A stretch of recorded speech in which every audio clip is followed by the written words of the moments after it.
Muhaye ikaze ku munsi wa 10 w'urugamba. Aho nane ni muri Ukraine, naho njye muri kumwe kuri micro ni Forever Jesus, King of Sheba, mtoto kutoka Jerusalem, Jesus w'i Rwanda. Wanyarukira kuri channel ni Forever Rwanda, ugakora subscribe, likes and shares kugira ngo dukomeze tuhabane. Ibiganiro by'ubwenge cyane n'ahandi bibera ni kuri Forever Rwanda. Uyu ni umunsi wa 10 w'urugamba, aho rwambikanye hagati y'ingabo z'Uburusiya ndetse n'iza Ukraine. Muri kiganiro ngiye kukubwira byimazeyo ku byerekeye iyi ntambara iri kubera muri Ukraine. Ndatangira nkubwira ku baperezida babiri b'ibihangange ari bo Vladimir Zelensky ndetse na Vladimir Putin. Ndakubwira kandi ku mpamvu y'iyi ntambara muri Ukraine. Nkubwire kandi ku bihano bikarishye cyane byafatiwe Uburusiya, ndetse ndaza kubwira ku by'abacanshuro boherejwe muri Ukraine kugira ngo bajye guhiga perezida Vladimir Zelensky. Sindibagirwa kandi kukubwira by'umwihariko muri ikiganiro n'abanyamakuru cyangwa se press conference cyabaye ku munsi w'ejo, ubwo Vladimir Zelensky yamagazaga itangazamakuru mu ibanga rikomeye cyane. Muhaye ikaze muri kiganiro, nugira aho ujya dukomeze tuhabane. Reka nangira nkubwira ko aba perezida babiri b'ibihangange. Abo nta bandi ni Vladimir Putin w'Uburusiya ndetse na Vladimir Zelensky. Vladimir Putin ni umugabo w'imyaka 68, akaba ari umugabo w'icyamamare cyane, aho azwi cyane mu mukino wa karate ndetse na judo, ubwo afite imikandara myinshi cyane, akaba afite umukandara w'umukara mu byerekeranye na judo. Uyu mugabo kandi akaba ameze nk'ikihebe kubera ko yagiye akunda guteteza amahanga cyane, ubwo Leta Zunze Ubumwe za Amerika zapfukamaga zikamusaba imbabazi kubera ko ni umugabo ukomeye cyane. Naho Vladimir Zelensky we ni umuperezida abantu benshi batari bamenyereye ko yashobora kwinangira bigeze aha ngaha, kuko yagiye agaragara cyane nk'umukomediye cyangwa se umunyarwenya. Ubwo mbere kugira ngo abe perezida yari umunyarwenya ukomeye cyane. Uyu akaba ari umuyahudi w'umunya-Ukraine. Reka nkubwire cyane ku mpamvu y'iyi ntambara.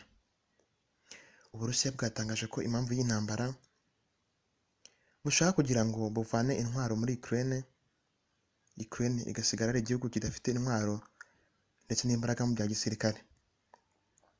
Ikindi kandi ngo barashaka kuvana abanazi bihishe muri iki gihugu, ubwo iki gihugu kiri kugendera ku matwara ya kinazi ariyo yaranze Ubudage mu myaka yashize. Ikindi kandi ngo barashaka kugira ngo bahe ubwigenge intara ebyiri zo mu majyaruguru ya Ukraine arizo Donetsk na Luhansk. Ndetse ngo mu biganiro byagiye bikurikiraho cyangwa se biba, iyo Vladimir Zelensky aza kwemera ko ibyo byose mvuze haruguru byaba, nta kabuza Uburusiya buba bwarasoje intambara. Ariko biragoye cyane, birasa nk'aho ari amananiza ku ruhande rwa Ukraine, kuko nayo ntiyapfa kubyemera. Abahanga mu by'intambara bemeza ko iyi ntambara izakomeza mpaka, kuko kubera uruhande rwose rwakomeje kwinangira. Muri iyi ntambara kandi hari ibihano bikakaye cyane byagiye birafatirwa Uburusiya, ubwo ibihugu byo mu muryango wibumbye wa NATO byakomeje kugenda bifatira imyanzuro ikakaye cyane Uburusiya, ndetse n'ibindi bihugu bikagenda bibyivangamo kugira ngo barebe ko nibura Vladimir Putin yahagarika intambara, ariko yakomeje kwinangira. Mwibutsa ko kandi NATO ari the North Atlantic Treaty Organization, ikaba igizwe n'ibihugu 28. Hakaba harimo ibihugu bibiri byonyine byo muri Amerika. Muri iyi ntambara kandi hakomeje kuvugwamo ibintu bigiye bitandukanye cyane, ubwo abacanshuro boherejwe mu gihugu cya Ukraine ngo bajye guhiga perezida wa Ukraine Vladimir Zelensky. Abacanshuro ushobora kuba utabaziho byinshi, gusa niyo mpamvu ndi hano, kuko intego yanjye nta yindi. Ubu ngubu nagarutse mu yindi sura nshyashya nje kukubwira iby'amaso abatigeze abona kandi nkanakumvisha iby'amatwi abatigeze yumva kuva wanavuka. Njye ndi Forever Jesus. Reka nkubwire byinshi ku byerekeye n'abo bacanshuro. Reka tubavugeho. Abo bacanshuro ni ingabo za ba mudahusha ziganjemo cyane cyane Abarusiya kubera ko ngo zishamikiye ku mutwe w'Uburusiya. Zikaba ari ingabo zikomeye cyane ubwo Uburusiya bwakomeje guhakana ko zidashamikiye ku mutwe w'ingabo zabwo. Gusa utazi abacanshuro arababarirwa kuko wabibaza Kadafi kuko niyo bamwivuganye ndetse n'imitwe ikomeye cyane y'abatalibani, tutibagiwe kandi na za Al-Qaeda. Izo zose zagiye zirashegeshwa kubera bano bacanshuro. Biri kuvuga ko kandi abacanshuro bafite urutonde rw'abayobozi bakomeye cyane bagomba kwica abo muri Ukraine. Gusa uri ku mwanya wa mbere akaba ari Perezida Vladimir Zelensky. Bafite urutonde rw'abayobozi 20 bamaze gucishamo umurongo utukura bavuga ko byanze bikunze bagomba kwicwa. Muri iyi ntambara ikomeye cyane kandi ntabwo byoroshye cyane kuko ibiganiro ku mpande zombi byagiye birakomeza kuba, ariko bikanga bikomeza gufata indi ntera kubera ko ngo batigeze banzura byimazeyo umwanzuro bagomba gufata ku irangizwa ry'intambara kubera ko Uburusiya bakomeje kwinangira biturutse kuko amabwiriza Ukraine yashizeho batayishimiye habe na gato.